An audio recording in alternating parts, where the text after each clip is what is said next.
This is Chris from Atlantic Outboard, and this is the digital delivery of your new Robalo R222.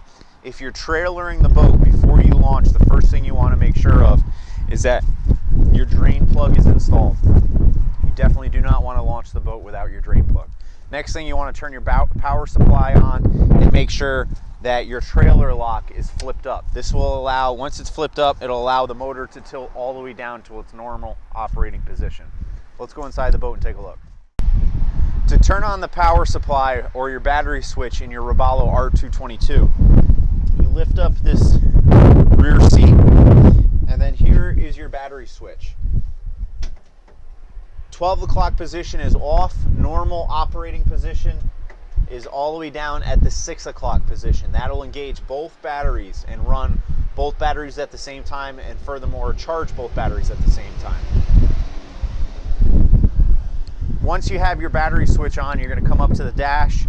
You're going to put your safety lanyard on. It's very important you put your safety lanyard on because the motor will not start without it. It will crank and it will give you a warning alarm, but it will not start. So after you put your safety lanyard on, you can turn the key, your motor will start. While the motor is warming up, you can check all your systems. This button here is for your aft bilge pump.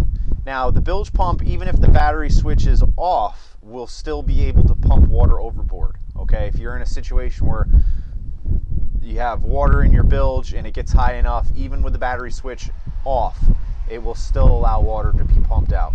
Now if you want to pump any residual water that may be down there, you can manually turn this button on and it'll turn that pump on. Anytime the pump is on, this light will be illuminated to notify you that the pump is on. You just don't want to forget that that switch is on, and it'll burn out your pump if you leave it on too long.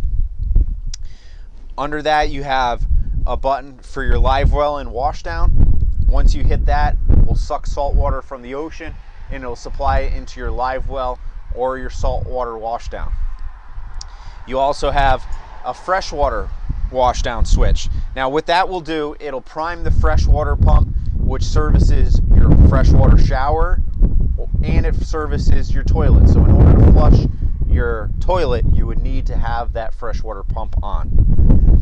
Sometimes the guys will wire your GPS or your other electronics to your electronic switch, which is located here, and then hardtop accessory. That will turn on your spreader lights, which are mounted to the hardtop. Over on the port side, you have a horn, your navigation light switch, that'll turn on your nav lights if you're running in the dark, an anchor light, which is dedicated just for the mast light, courtesy lights, which are LED courtesy lights throughout the floor, live well light, self-explanatory, turn on the light in your live well, and then if your boat is equipped with underwater lights, you have a switch for that. Now this is a generic switch panel, so even if you don't have underwater lights, you may have an underwater light switch. Your Clarion Stereo is Bluetooth, so you can pair that to your smartphone. If you're having any problems pairing it to your smartphone, I just suggest going online. You're going to get a step-by-step instructions to pair it with your phone. It should take you 2 seconds. Most of the time, people have no trouble pairing it to their phone. With the Helm, you have a tilt helm. You push the button and the steering wheel will articulate up and down. This is where your GPS would be located. You'll have a power supply for that. This boat is equipped with the 250 digital motor. So this gauge gives you your fuel burn, your fuel capacity, RPM, temperature, all that will be displayed digitally on this. Up above, you have additional storage on a friction hinge and a lock. You have tow rails here for safety, rod storage underneath. This is where your live well is located.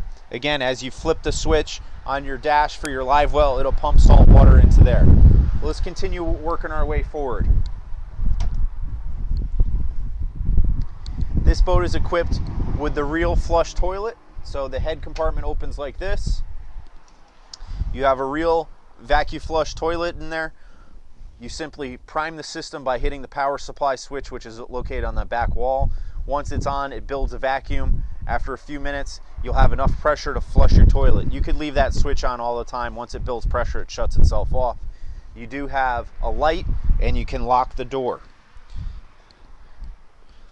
Under each seat up front, you have additional storage, and they have drains. Any water, ice, or anything like that you may put in there will drain overboard. You have additional storage under my feet for a 5-gallon bucket for cleaning supplies. Up front, you have dedicated anchor locker.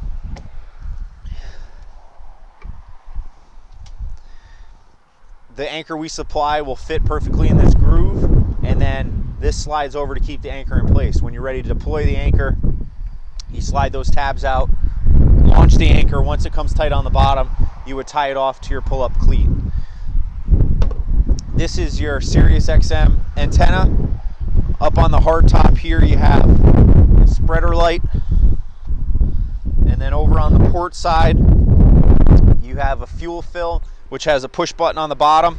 You simply flip that up, pump your fuel, and then it locks into place. Back of the boat, you'll have your battery charger. Simply under this cap, you pull the cord out, you could plug in a 3-prong extension cord to maintain your batteries. Most of the time you won't need to do that as long as you shut your battery switch off, but if you have low batteries, that will give you the ability to charge your batteries. Behind your boarding door, you simply lift up on the door and then swing it.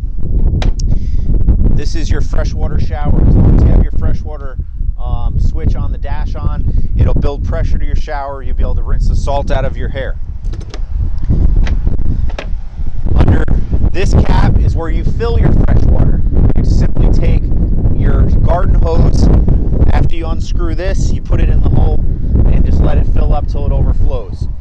This is where your saltwater washdown hose would attach. You buy one of those coiled up hoses, thread it on there. Once you hit the raw water switch on your dash, you'd be able to use it as a saltwater hose. And then over on the port side, this is where your waste pump out is. You unscrew this. At your local fuel dock, they will have a service to pump out the waste. They would put the hose on this and it would pump any waste that's in that holding tank out. You have additional access to your bilge area. With the motor in its normal tilted down position, there's an inspection plate. If you open that inspection plate, it's going to give our service team access to your live well pump and your bilge pump.